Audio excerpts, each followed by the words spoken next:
अस्सलामु अलैकुम वरहमतुल्लाहि वबरकातुहू। बिस्मिल्लाहिर्रहमानिर्रहीम।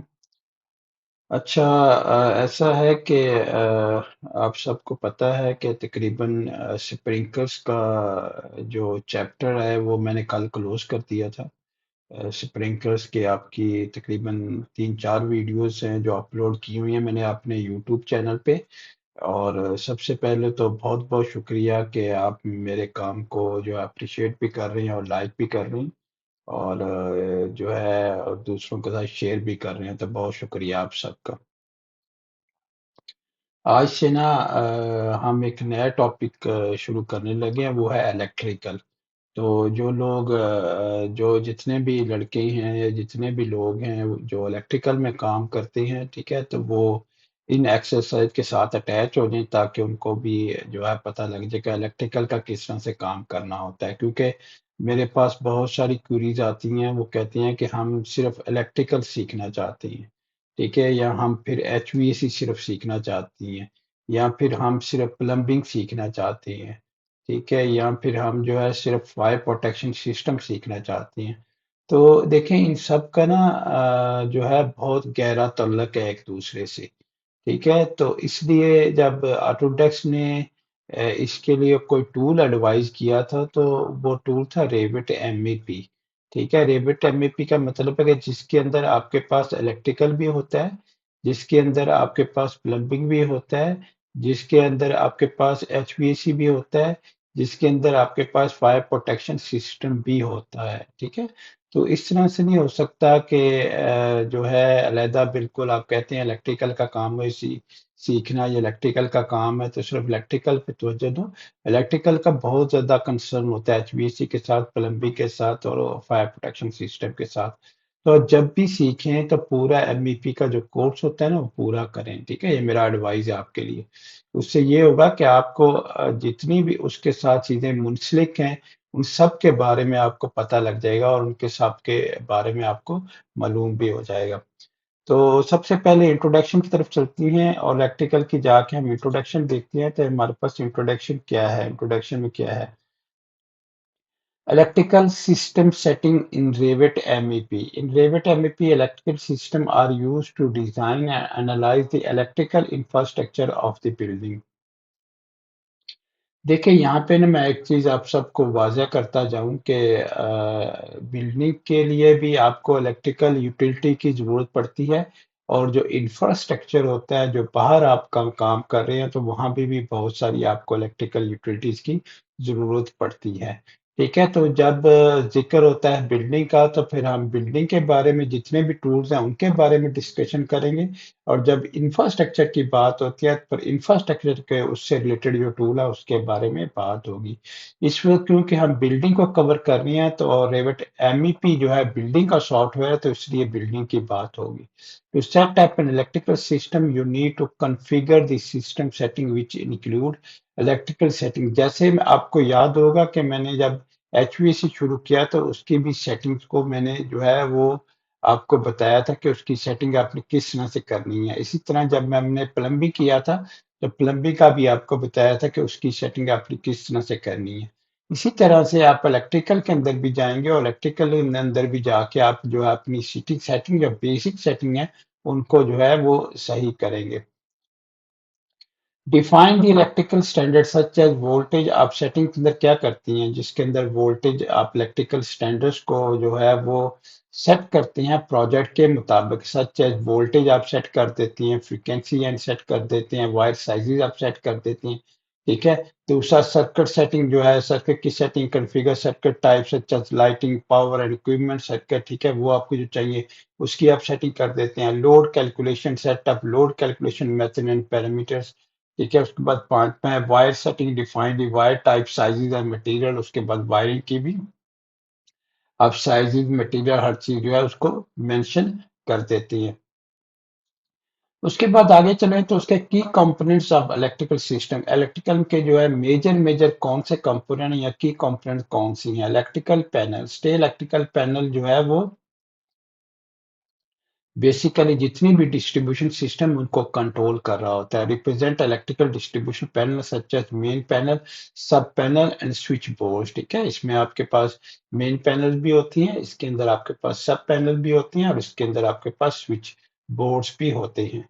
To circuits represent electrical circuit. Circuit क्या करती है, जो इलेक्ट्रिकल सर्किट होता है उसको रिप्रेजेंट करते हैं, इंक्लूडिंग लाइटिंग का इलेक्ट्रिकल सर्किट है, कोई पावर का इलेक्ट्रिकल सर्किट है, इक्विपमेंट सर्किट। ठीक है, तो इसको रिप्रेजेंट कर रहे होते हैं। तीसरा devices represent electrical devices such as switches, outlet and fixture. जो आपके बेसिकली जो आउटपुट डिवाइसेस होती हैं ना, आपके ऐसे जैसे आपके स्विचेस वगैरह हो गए, आउटलेट्स हो गए, फिक्सर्स वगैरह, तो उनको रिप्रेजेंट कर रहा होता है डिवाइसेस। उसके बाद वायर में आपकी जो है तारें वगैरह आ जाती हैं, ठीक, केबल्स वगैरह आ जाती हैं। ठीक है, benefits of using Revit MEP for electrical design. Accurate design, आपका भी जो डिजाइन होता है एक्यूरेट होता है। Revit MEP ensured accurate electrical design and analysis. Automated calculation, automated आपकी कैलकुलेशन भी आ जाती है, automatic load calculation and circuit sizing. Improved collaboration, और आपकी जो कोलाबोरेशन होती है दूसरों से डाटा शेयरिंग की जो सलाहियत होती है वो बहुत बेहतर हो जाती है।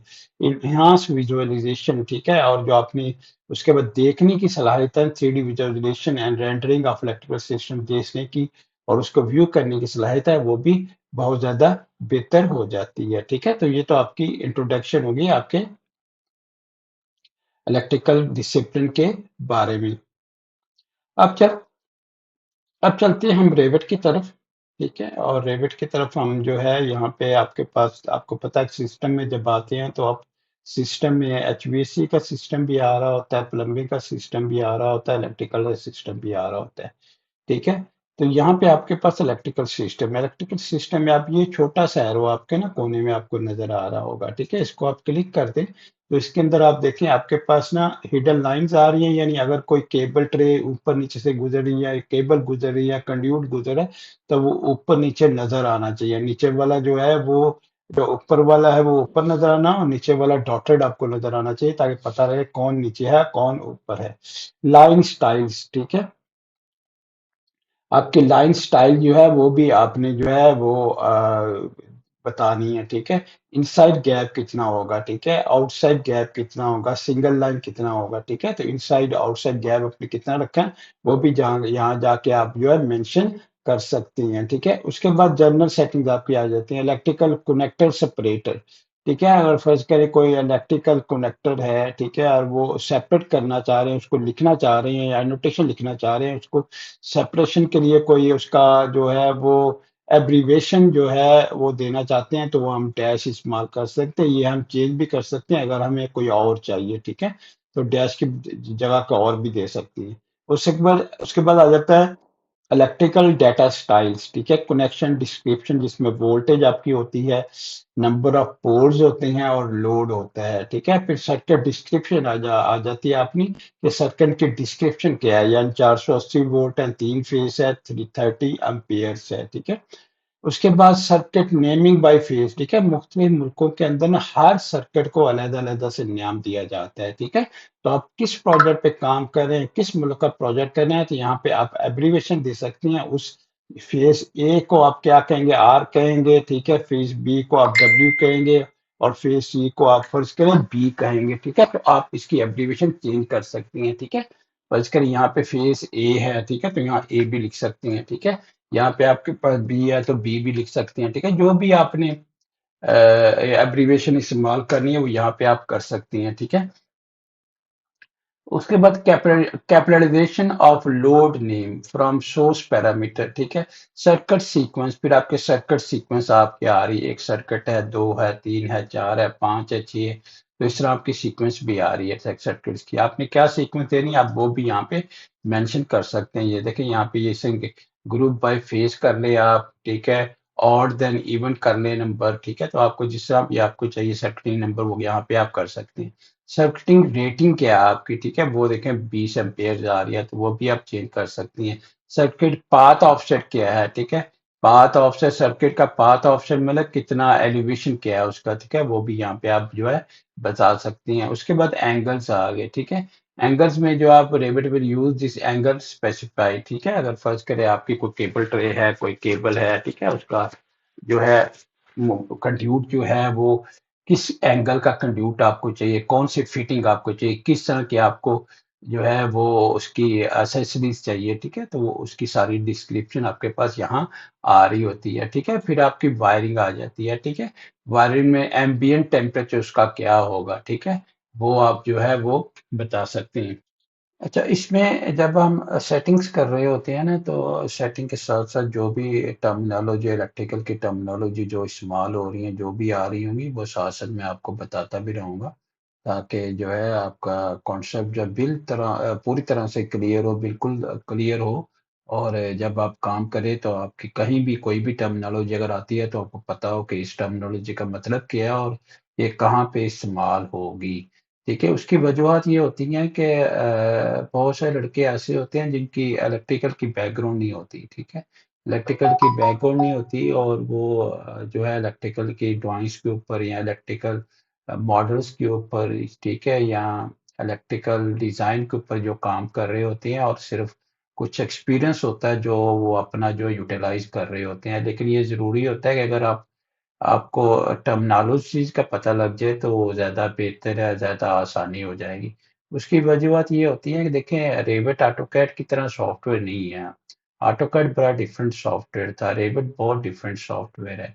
रेविट ये है कि रेविट जो है ज़्यादातर जो उसको बिल्ड किया गया है या ज़्यादातर जो उसको बनाया गया है वो इंजीनियरिंग लेवल पे बनाया गया है, ठीक है? इंजीनियरिंग डिज़ाइन लेवल पे बनाया गया है। और जब इंजीनियर इस पे डिज़ाइन कर रहे होते हैं या काम कर रहे होते हैं, ऑटोमेटिकली आपका जो मॉडल होता है वो बिल्ड हो रहा होता है, ठीक है, ये बन रहा होता है। तो इसलिए ये ज़रूरी है कि आपको टर्मिनोलॉजीज़ का पता हो। अगर आपको टर्मिनोलॉजीज़ का नहीं पता होगा, तो इंजीनियर अगर आपको कोई इंस्ट्रक्शन देते हैं या इंजीनियर कोई डिज़ाइन कर रहा है या वो मतलब कि आप उसकी हेल्प कर रहे हैं, ठीक है, तो आपको इन टर्मिनोलॉजीज़ का पता होगा तो फिर जो है वो चीज़ें बहुत आसान हो जाएँगी और लर्न करनी भी आसान हो जाएँगी और उन पे काम करना भी जो है वो आसान हो। अच्छा, अब बात हो रही है एम्बिएंट टेम्परेचर की, ठीक है? एम्बिएंट टेम्परेचर क्या क्या होता है, ठीक है? और उसकी वैल्यूज़ भी आपको यहाँ पे ना दी हुई है, ठीक है? तो हम देखते हैं एम्बिएंट टेम्परेचर क्या है।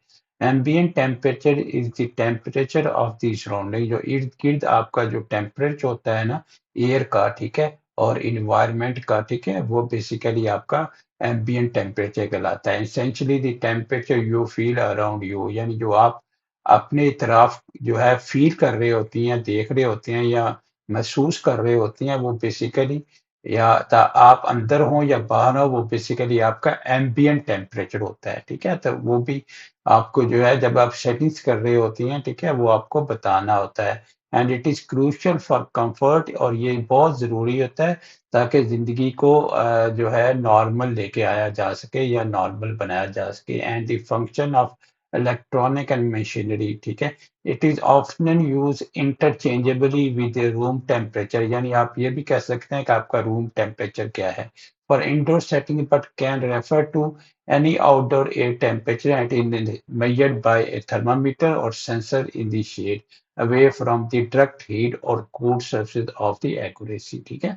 तो इसको हम बेसिकली मेजर करते हैं, ठीक है, और किसी भी थर्मामीटर से या सेंसर से शेड के नीचे, ठीक है, शेड के नीचे एंड फ्रॉम डायरेक्ट हीट और कूल सोर्सेज ऑफ एक्यूरेसी, ठीक है, या फिर डायरेक्ट किसी कोई आपका सोर्स है जहाँ से हीट निकल या उसके करीब नहीं होता। यानी आपकी जो सराउंडिंग टेम्परेचर होता है ना, जिसको आप रूम टेम्परेचर भी कह सकते हैं, वो आपका बेसिकली एम्बिएंट टेम्परेचर होता है। तो ये आपने भूलना नहीं है, ये आपने याद रखना है कि एम्बिएंट टेम्परेचर आपका रूम टेम्परेचर होता है, जो आपका सराउंडिंग, ठीक है, या फिर आप इर्द-गिर्द अपने जो अपने इर्द-गिर्द जो है जिसको फ़ील कर रहे हो।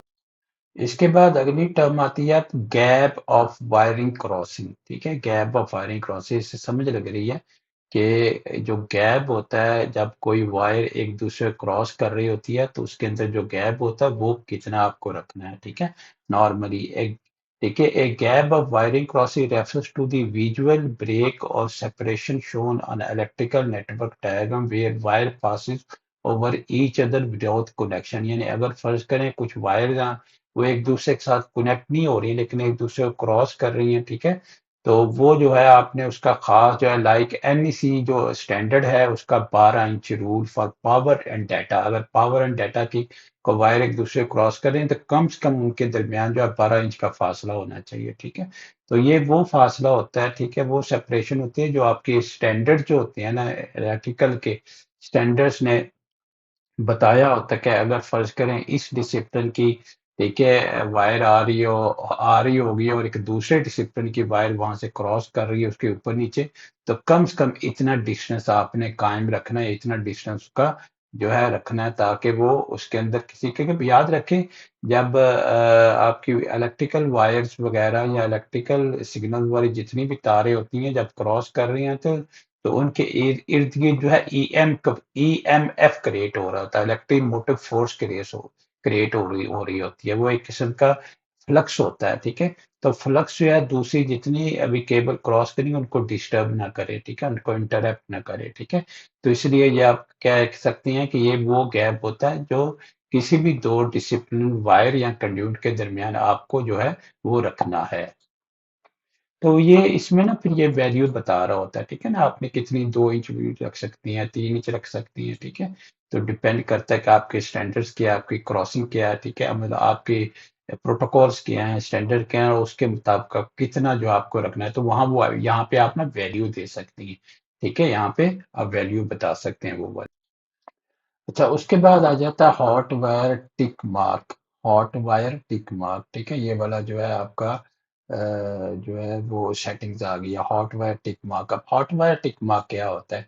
इन electrical drafting and construction hot wire tick marks refer to the symbolic representations on a wiring diagram that indicate the number and type of conductors in a circle, यानी कोई भी तार होती है ना उसके अंदर कंडक्टर्स होती हैं, आपने देखा होगा जब आप तार को छीलते हैं तो उसके अंदर कॉपर की वायर निकलती है, ठीक है, कितनी वायर है, कितने कंडक्टर्स हैं, ठीक है, उसको आप जो है मेंशन कर सकते हैं, उसको बता सकते हैं, ठीक है। जैसे drafting and Revit standard in software like Autodesk Revit tick marks are used to visually represent the conductor within a wire, यानी आप टिक लाते हैं, स्लैशेस जैसे स्लैशेस नहीं होते, बैक स्लैशेस लगाए होते हैं वायर के ऊपर, बता रहे होते हैं कि कितने कोर की वायर है, यानी कितने कोर है इसके अंदर, ठीक है, कितने कंडक्टर है इसके अंदर, ठीक, कितने यानी कॉपर की तारें हैं इसके अंदर, ठीक है।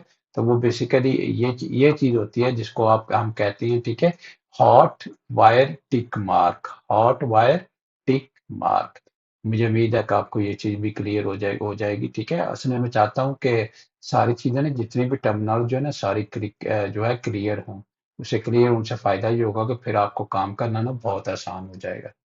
उसका अगला जो आपका जो सेटिंग्स है ना वो है ग्राउंड वायर टिक मार्क, ठीक है, ग्राउंड वायर टिक मार्क आपका जो है वो आपने बताना होता है। Ground wire tick mark refer to the symbolic line, यानी एक सिंबॉलिक लाइन होती है और शेप होती है यूज्ड ऑन इलेक्ट्रिकल डायग्राम, ठीक है, इलेक्ट्रिकल डायग्राम में आप देखा होगा इस तरह की लाइन जो है आपकी इस्तेमाल की, इस तरह का सिंबल आपका इस्तेमाल किया होता है, ठीक है। उसका मतलब होता है कि ये आपकी जो है बेसिकली ग्राउंड है, ठीक है, like in David cat to identify the ground wires, ठीक है, ताकि ग्राउंड वायर को आइडेंटिफाई किया जा सके, ठीक है। तो इसमें डिफरेंट ये कहीं डिफरेंट किस्म के नीचे भी आपके सिंबल्स आ रही हैं, ठीक है, तो उस तरह के आप पे कोई भी सिंबोलॉजी है ना उसकी वो इस्तेमाल कर सकती हैं, ठीक है, ताकि जो है देखने वाले को पता लगे कि ये कौन सी वायर है या किस तरह की वायर है या इसके अंदर क्या चीज है, ठीक है, तो ये आसानी हो जाएगी आपको इसकी।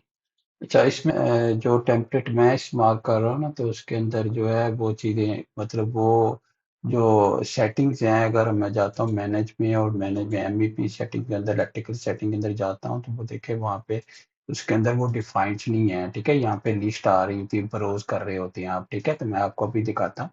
यहाँ पे चले जाएं और न्यू में चले जाएं, ठीक है, न्यू में चले जाएं और ब्राउज करें, ठीक है। और ब्राउज में जो प्योर आपकी इलेक्ट्रिकल की टेम्पलेट है ना, ठीक है, फर्ज करें मैं इंग्लिश में चला गया और यहाँ पे हमारे पास जो है इलेक्ट्रिकल डिफॉल्ट ये देखें पड़ी हुई है, ठीक है, ये दोनों यूनिट्स में होती है आपकी, चाहे मीट्रिक सिस्टम में ले लें चाहे आप पीरियड सिस्टम में ले लें, ठीक है। तो इसमें आप जाएंगे ना जब फर्ज करें आपने सिस्टम को क्लिक किया, ठीक है, सिस्टम को क्लिक करने के बाद आप मैनेज में गए और management MEP setting, electrical setting, ठीक है। इलेक्ट्रिकल सेटिंग में अपने वायरिंग में आएंगे तो ये देखें यहाँ पे आपके पास ना हॉट वायर टिक मार्क जो है, M long wire tick mark यहाँ पे लिखा है, ग्राउंड वायर का टिक मार्क पे आपको लिखा हुआ है, ठीक है। और न्यूट्रल वायर का टिक मार्क पे आप जो है वहां पे आपकी जो वैल्यूज है ना वो एंटर की गई है, यहाँ पे देखें आपके पास आ रही। ठीक है, मैं थोड़ा सा अंदर करता हूँ ताकि आपको नजर आए। ठीक है, तो इस तरह से आपके ना ये जो सारी है ना, ये टेम्पलेट के अंदर ऑलरेडी ये इंफॉर्मेशन सारी मौजूद होनी चाहिए, ठीक है। जब आप इसको डिफाइन करेंगे, ये इसके अंदर मौजूद होंगी तो फिर आपके लिए कोई प्रॉब्लम नहीं होगी, ठीक है। इसके अंदर पूरी एक लिस्ट बनी हुई है, ठीक है। ये देखें पूरी लिस्ट आपकी ऐड हुई हुई है, ठीक है। ये देखिए, तो आप जो भी आपको जौन सा भी आपको टिक मार्क चाहिए वो यहाँ से जाके आप इस ब्रोज करके इसके अंदर से सिलेक्ट कर सकते हैं, ठीक है। फिर ओके कर सकती हैं। इस तरह से जो इलेक्ट्रिकल इंजीनियर्स है ना वो, अगर आपके पास तो कॉम्प्रिहेंसिव किस्म की टेम्पलेट है जिसके अंदर सारी चीजें डिफाइन की गई हैं तो वेल एंड गुड। अगर सारी चीजें डिफाइन नहीं की हैं तो फिर ये चीजें सारी जो आपने डिफाइन करनी है। अच्छा, इसके बाद ना आपका इमीडिएटली ज़हन के अंदर ये सवाल आता होगा कि ये जो है किस तरह से लोड किस तरह से कर रहे हैं, ये सारी चीज़ें किस तरह से आएँगी, ठीक है, सेटिंग किस तरह से आएँगी। ठीक है, तो आपने क्या करना है, फाइल यहाँ पे फाइल में चले जाना है और फाइल में जाके आपने न्यू में चले जाना है, न्यू, ठीक है। न्यू में चले जाना है और यहाँ पे जाके आपने और यहाँ ओपन ओपन में चला जाना है, ठीक है। ओपन में चले जाएँ और फैमिली को क्लिक करना है, न्यू में नहीं जाएँ, ओपन में चले जाएँ। ओपन में जाए फैमिली को क्लिक कर दें और फैमिली में एनोटेशन में आ जाएँ, ठीक है। एनोटेशन में आके आप इलेक्ट्रिकल में आ जाएँ, ठीक है। यहाँ पे टिक मार्क सारे पड़े हुए हैं, देखिए। ये टिक मार्क आपके पड़े हुए हैं, देखिए सारे पड़े हुए हैं। तो आप जो अभी कोई भी फर्ज करें आपको सर्कल वाला या हुक वाला टिक मार्क चाहिए, ठीक है। हुक वाला आपने सेलेक्ट कर लिया, सेलेक्ट करके इसको सेव एज कर दिया, ठीक है। आपने सेव एज कर दिया या इसको लोड इनटू प्रोजेक्ट कर लिया, ठीक है। यहाँ पे जो भी आपने जो फाइल खोली है उसको आपने लोड इनटू प्रोजेक्ट कर दिया। अब आप चाहेंगे ना जब मैनेज के अंदर और सेटिंग्स के अंदर और इलेक्ट्रिकल सेटिंग्स के अंदर, ठीक है, और वायरिंग के अंदर, तो यहाँ पे जाके आप देखेंगे यहाँ पे आपके पास जो आने शुरू हो गई है, देखिए। अब आप सिलेक्ट कर सकती हैं। इसी तरह ग्राउंड वायर का भी, ठीक है, आप कर सकते हैं। ग्राउंड वायर का आपको कौन सा चाहिए, ठीक है, न्यूट्रल के लिए आपको कौन सा चाहिए, ठीक है। तो इस तरह से ये सेटिंग आप जो है सारी इस तरह से कर सकती हैं, ठीक है। तो एक दफ़ा आपको लोड करना है, ठीक है, लोड इनटू प्रोजेक्ट कर लेना है, ठीक है। तो उसके बाद ऑटोमेटिकली जैसे मैंने अभी आपको तरीका बताया तो इस तरह से आपके सारे टैग जो है ना, सारी वैल्यूज जो आपकी यहाँ पे आ जाएंगी, ठीक है, यहाँ पे इसके अंदर मौजूद होंगी। फिर आराम से आप उसको शफल कर सकते हैं ऊपर, ठीक है। उसके बाद ना आपकी अगली जो सेटिंग्स आ जाती हैं वो आपने देखा होगा कि आपका सर्किट हो या आपकी केबल हो तो उसके ऊपर स्लांटेड लाइन 3 लगी होती है, एक न्यूट्रल लगा होता है, ठीक है, हॉट वायर का मेंशन किया होता है, फेसेस कितने होंगे वो मेंशन किया होता है, ठीक है। इस तरह का सिंबल आ रहा होता है, ठीक है। और वो जो है उसको उसको लेने के लिए या उसको इस्तेमाल करने के यस एंड नो की ऑप्शन यहाँ पे इस्तेमाल कर सकती हैं आप, ठीक है। यस करना, नो करना आपको चाहिए कि नहीं चाहिए, ठीक है। तो वो आप यहाँ पे जाके यहाँ पे नो भी आ रहा है, ठीक है। यहाँ पे कहें नो, अगर नहीं चाहिए तो नहीं आएगा, ठीक है। अगर आप चाहेंगे तो फिर आपको जो है वो आ जाएगा, ठीक है। अच्छा, उससे अगला है शो टिक मार्क्स। टिक मार्क जो है आपके जो आ रहे हैं वो टिक मार्क आपको दिखाने के नहीं तो ऑलवेज दिखाने हैं क्योंकि वो आपको जरूरत होती है उसकी, ठीक है। मैक्सिमम वोल्टेज ड्रॉप और ब्रांच सर्किट वायरिंग साइजिंग, ठीक है। आपकी जो मैक्सिमम वोल्टेज ड्रॉप और ब्रांच सर्किट वायरिंग साइजिंग वो कितनी होनी चाहिए, ठीक है। तो वो जो आपके जो डिजाइन इंजीनियर बेसिकली, ठीक है, उनको जो है उनसे आप पूछ सकते हैं या उनसे बात कर सकते हैं कि आपको कितना ड्रॉप जो है वो रखना है ब्रांचेस के अंदर, ठीक है। और बेसिकली थोड़ी-सी इसकी जो है वज़ाहत भी मैं कर देता हूँ, तो ये बेसिकली होता क्या है और किस तरह से हम इसको रीड कर सकते हैं। तो अब बात हो रही है आपकी मैक्सिमम वोल्टेज ड्रॉप की, यानी ब्रांचेस के अंदर आपका वोल्टेज ड्रॉप कितना होना चाहिए। यहाँ पे देखें 2% दिया जा रहा है, 2%, ठीक है। तो यहाँ पे अगर हम इसको रीड करें, derivative MEP the standard voltage drop for branch circuit is typically set to 3%, यानी किसी भी ब्रांच के अंदर जब भी कोई वोल्टेज ड्रॉप हो सकता है तो वो 3% तक हो सकता है, while feeders are set to 2%, लेकिन जो फीडर सप्लाई कर रहे होते हैं वो 2% पे उनकी सेटिंग की होती है, with a combined total of 5% from source to the further outlet है, यानी जहाँ से आ रही है और जहाँ तक जा रही है वहाँ टोटल आपका 5% as recommended by codes like the national engineering code है ना उसके मुताबिक यानी उनके स्टैंडर्ड के मुताबिक through these setting are now often managed by plug in और custom schedules in new version ठीक है 2025 के अंदर बकायदा जो है प्लगइन्स आए हुए हैं जो इसको जो है मेंटेन करती हैं because direct setting are removed यानी आपकी जो डायरेक्ट सेटिंग जैसे मैं कर रहा हूँ अभी 2023 के अंदर वो उसके अंदर मौजूद नहीं है ठीक है तो उसके अंदर प्लग इन है जो ये सारे मैनेज कर रहे होते हैं you adjust this electrical setting for older version आप जो इन वैल्यूज को इलेक्ट्रिकल सेटिंग के अंदर जिसमें मैं कर रहा हूँ वहां पे जाके आप कर सकते हैं लेकिन अगर आप हायर वर्जन के अंदर है तो फिर आपको जाके प्लग इन के थ्रू जो है इसको सारा जो है मेंटेन करना है इस कारों को मैनेज करना है तो इसको भी मैं थोड़ी सी इसकी जो है इसमें वजाहत कर देता हूँ आपके लिए ठीक है इसमें अगर देखें तो जो है इसको हम in Revit MEP, the maximum voltage drop for feeder is typically set to 3% यानी 3% तक आपको सेटिंग इसकी रखनी है while branching circuit branches की ऑलरेडी बात हो चुकी है while branching circuit are set to 2% though these can be adjusted in electrical sync however industry best practices जो नेशनल इलेक्ट्रिक कोड्स है recommend a total combined drop of 5% ठीक है वो रिकमेंड कितना करता है कि टोटल जो ड्रॉप आपका होगा or 5% lookup for feeder and the branch circuit and some Revit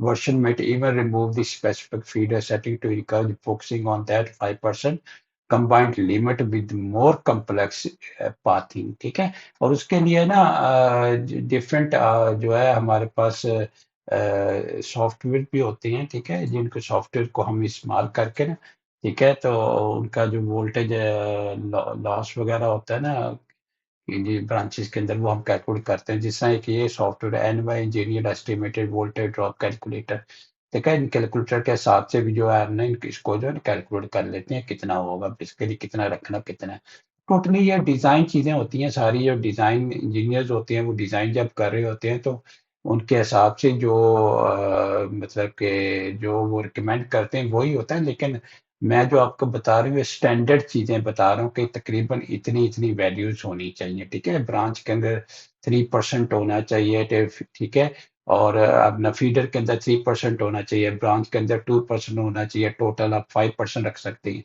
ठीक है तो इस तरह करके चीजें जो है ना सारी तो नॉर्मली मतलब कि मैं ये कह सकता हूँ कि नॉर्मली पूरी जो दुनिया है उसके अंदर यही स्टैंडर्ड्स एनईसी के स्टैंडर्ड्स ही चल रहे होते हैं और उसके मुताबिक ही इनको वोल्टेज ड्रॉप को ना कैलकुलेट किया जा रहा होता है अच्छा आगे चलें तो आगे हमारे पास आता है arrows for multi circuit home runs ठीक है मैं आपको होम रन का भी बताऊंगा कि होम रन इसे कहते क्यों है ये होम रन है क्यों है ठीक है लेकिन फिलहाल हम बात करते हैं arrows for multi circuit home run आपको पता है कि जब आप इलेक्ट्रिकल का सर्किट लगा रहे होते हैं तो आप एक एरो देती हैं वो क्या बता रहा होता है कि आपका पैनल किस साइड पे है ठीक है और पैनल के अंदर जो एरोज आपके होते हैं एक भी हो सकता है दो भी हो सकता है अगर सिंगल फेस है तो एक एरो आप दे दे अगर थ्री फेज है तीन एरो दे सकते हैं तो डिपेंड करता है कि आपने किस तरह से जो है उसकी जो है ऑप्शन आपने रखनी है मल्टीपल मल्टीपल एरोज आप सिलेक्ट कर सकते हैं सिंगल एरो आप सिलेक्ट कर सकते हैं ठीक है और अगर आप जो है चाहते हैं multiple arrow and wire only ठीक है वो करना चाहते हैं single arrow and wire only वो आप करना चाहते हैं तो वो यहाँ से जो है काम कर सकते हैं ठीक है तो ये बेसिकली आपके जो रेविट जो सॉफ्टवेयर है ना बेसिकली एमईपी सॉफ्टवेयर इसके अंदर ये सहूलत बेकायदा जो है पैदा की गई है ठीक है और इसमें जो है पॉसिबिलिटी होती है कि आप इन चीज़ों को जाके कंट्रोल कर सकें इन चीज़ों का ख्याल रख अब सवाल ये पैदा होता है कि होम रन क्या होता है ठीक है होम रन क्यों इसे होम रन कहते क्यों है ठीक है आपको याद होगा कि जैसे आप फुटबॉल खेल रहे होते हैं ठीक है और जो फुटबॉल आपका होता है ठीक है या बेसबॉल आपका होता है उसका लिए एक पाथ बना होता है उसके लिए एक रास्ता बना होता है ठीक है तो वो जब ट्रेवल करता है उस रास्ते से ट्रेवल करता हुआ जो है आपके गोल के अंदर या आपके जो डेस्टिनेशन पॉइंट है उसकी तरफ ट्रेवल कर जाता है उसकी तरफ रन कर देता है electrical wiring a home run refers to the main cable यानी इलेक्ट्रिकल वायरिंग के अंदर होम रन जो है वो रेफर करता है to the main cable running directly from the electrical panel से रन करते यानी ब्रेकर बॉक्स जो होता है उससे रन करे to the first outlet switch और फिक्चर यानी आपका जो फिक्चर है लाइट है या स्विच है उसकी तरफ ठीक है like a ball going straight to home plate in a baseball जैसे कि आपकी बॉल होती है वो स्टेट जाती है to home plate in the baseball, offering a dedicated efficient path without intermediate splices और branches for better performance and easier troubleshooting. ठीक है, तो मैं चाह रहा था कि जो टर्मिनोलॉजी होम रन में इस्तेमाल की गई है, ये क्यों की गई है और किस से की गई है और क्या होती क्या है। ठीक है, तो आपको उम्मीद है इसकी भी आपको ना समझ आ गई होगी। ठीक है, तो चीजें जितनी क्लियर हो जाएंगी, आसान हो जाएंगी, उतना ही आपके लिए काम जो है ना वो आसान हो जाएगा। होम रन एरो स्टाइल की आपको चाहिए। ठीक है, यहाँ पे स्टाइल्स भी आ रहे हैं। ठीक है, डायगोनल स्टार चाहिए आपको, यानी उसका नजर आने की जो उसके नजर आने की जो सलाहियत है वो किस तरह की होनी चाहिए, वो किस तरह का नजर आना चाहिए। ठीक है, तो वो आप डिफरेंट किस्म का यहाँ डायगोनली आपको चाहिए। ठीक है, डायगोनली यानी आप अगर सर्कल बनाए तो सर्कल में एक कोने से दूसरे कोने तक अगर अगर कोई लाइन लगाए तो वो डायगोनल लाइन होती है। ठीक है, तो डायगोनल आपको चाहिए। ठीक है, यहाँ आपको आर 30 डिग्रीज पे चाहिए। ठीक है, ठीक है, यहाँ फिर आपको जो है वो एरो फील्ड 15 डिग्री पे चाहिए। ठीक है, तो बहुत सारी ऑप्शन, आप इसमें से कोई भी ऑप्शन जो आपकी बेसिकली आपकी वर्किंग रिक्वायरमेंट है ना, उसके हिसाब से वो आप यहाँ पे उसको दे सकती हैं। ठीक है, तो मेरा ख्याल है हम आज के लिए इतना ही रखते हैं। ठीक है, बहुत लंबा अगर लेक्चर हो जाएगा तो फिर इसको जो है मतलब कि इसके लिए टाइम भी ज़्यादा दरकार होगा और फिर इतना लंबा लेक्चर जो है वो सुनना भी मुश्किल हो जाता है। ठीक है, तो मैं नहीं चाहता कि आपका जो टाइम ज़ाया हो। ठीक है, और आप बोर हों, तो मैं चाहता हूँ भाई इतना ही लेसन हो कि जितना आप सुन सकें और समझ सकें उसको। ठीक है, तो अपना ख्याल रखिएगा। इंशाल्लाह ये जो बाकी चीज़ें रहेंगी ये भी मैं आहिस्ता आहिस्ता कवर करूँगा।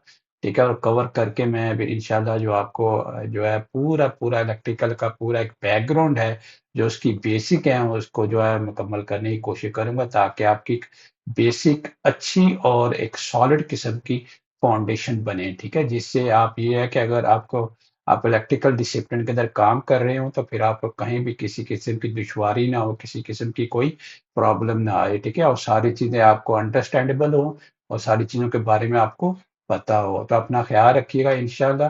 ठीक है, अगली वीडियो में मुलाकात होती है और मेरी जितनी भी वीडियोज़ होती हैं प्लीज़ दूसरों तक ज़रूर शेयर कीजिए। ठीक है, सब्सक्राइब कीजिए और कमेंट्स भी करा करें। ठीक है, कमेंट ज़रूर कर दिया करें। ठीक है, ताकि उससे ये होता है कि मुझे पता लग जाता है कि आप जो है किस मुल्क से मुझे देख रहे हैं। ठीक है, और आपको चीज़ें अंडरस्टैंड हुई हैं कि नहीं हुई। ठीक है, या आपका कोई कमेंट्स हैं या आपको कोई क्यूरी चाहिए या आपका कोई क्वेश्चन है तो फिर ज़रूर मेंशन कर दिया करें। तो अपना ख्याल रखिए इंशाल्लाह। ठीक है, अल्लाह हाफ़िज़, अस्सलाम वालेकुम वरहमतुल्लाहि वबरकातुहू।